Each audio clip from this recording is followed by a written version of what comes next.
สวัสดีพบกับข้าพเจ้าน้องดัสซาเช่นเคยเนาะวันนี้ผมมีอย่างร้ายมาเนี่ยคือ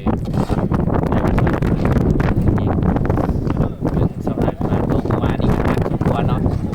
เสียบเขาเนาะมาสวัสดีมาโอ้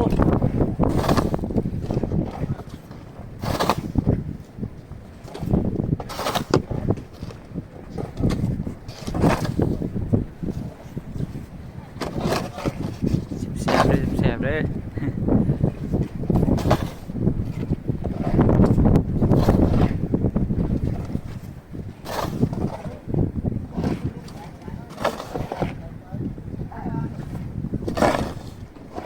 ชวนดูใส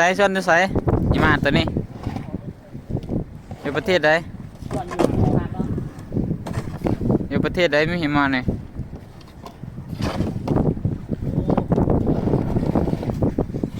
ไงพี่น้องไงเทศรัสเซียนะอันผู้ใดบ้านนายเขาเป็นยังไงนะตัวนี้ โอ้เมื่อย ตัวนี้เวลา2:15 นาที อยู่ เวลาของวันที่9 อยู่ เดือน1 2023 ต้อง รัสเซีย ใช่ไหม เมืองวลาดิสโตกเขามาส่วนนี้บ่แม่นหยังติดข้อหาบ่นอนผมว่าไฟนอนเขาเด้อมาส่วนหิมะโอ้ยบ่สุภาพเลย ยูทูบเบอร์แล้วดีละแล้วกดไลค์กดแชร์คนก็มีช่องอยู่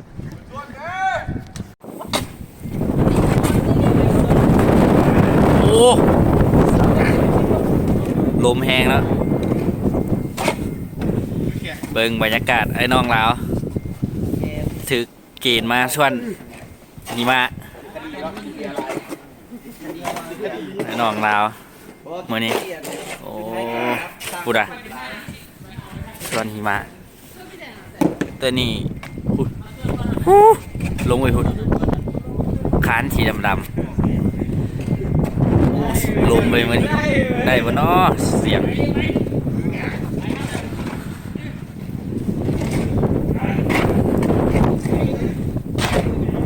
ผู้ใหญ่ว่ามีหิมะแล้วคักมวนเนาะขอตอบในนามของส่วนตัวของข้าพเจ้าเองครับมันบ่ได้มวนเลยเนาะมันอันที่หนึ่งนี่กับหนาวที่สองนี่กับได้มาส่วนอีกทีแหละหิมะกันที่ว่ามันง่ายมันกับแล้วแต่คนมักเนาะคันคนมักส่วนมันกับง่ายๆเบาๆแต่ว่าคนบ่มักนี่โธ่ส่วนนี่มันลงบาดใดนี่มาจนเมื่อยอะพอได้ตามเห็นอยู่ที่บอกไปเห็นอยู่ที่สั่งอยู่ดิ โอ้นะพอพูดที่บ่ ไปเห็นอยู่พูด ไม่ว่า ภาพคนลาว โอ้ what the fuck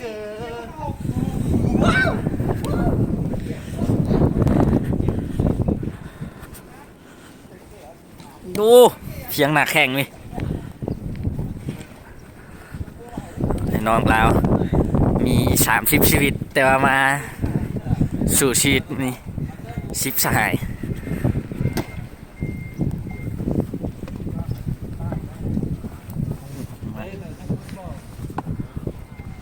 ขาวจ้วะ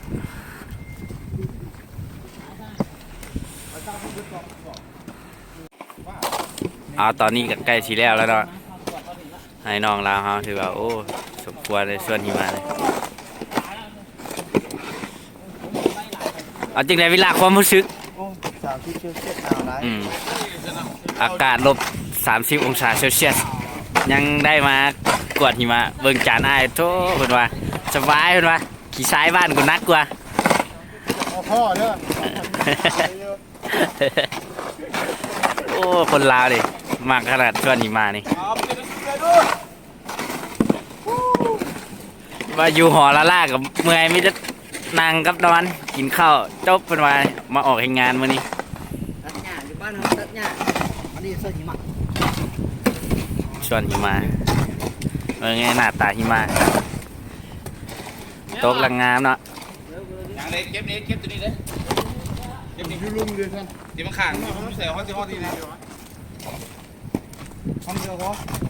เก็บขังนี่นะเก็บขังมาดู มันให้ลงไปนะ บอเบียงไว้สุ่ม ไอ้น้องเราโว้ยจานแสงคุณว่าได้ช่วยลงไปอีกว่าฉันลงไปค่อยคุณว่าเป็นบ่พอใจคุณว่า คาราโซปาราเซตามอล ชวนไปนิดนึงโจมพากันโจมแล้วเนาะไอ้น้องเรานี่ความว่าขี้ข้านนะ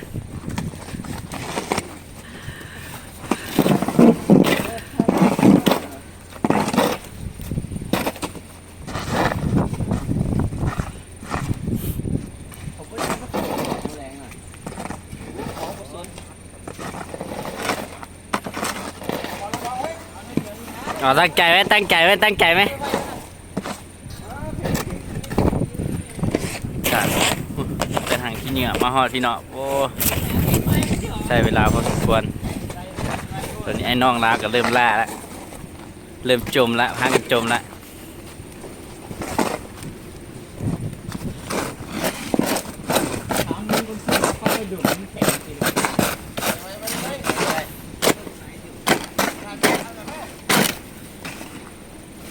อ๋อเขียวแล้ว รุ่นง่ายตายมันตกต่างนึงก็พอนะ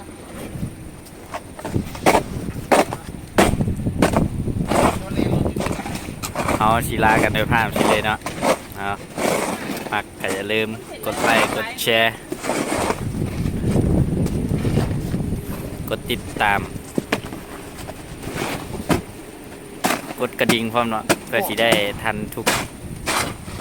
เหตุการณ์ทุกคลิปที่เอาลงขอบใจ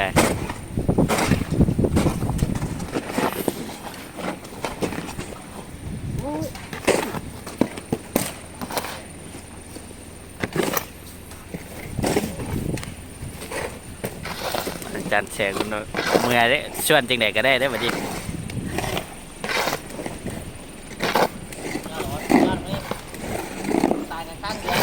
อยากให้ดินทรายเป็นพี่มาที่บ้านเขาได้เนาะ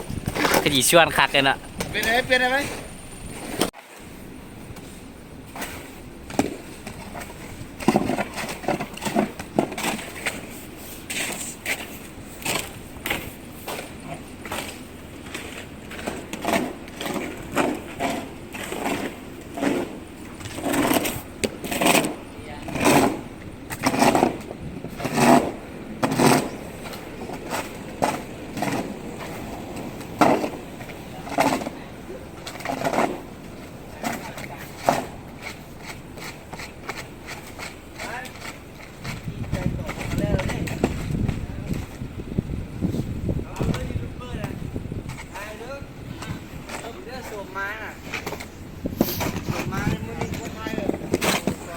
จากนั้นเวลามุซึกแล้วล่ะ โอ้แล้วก็ ไ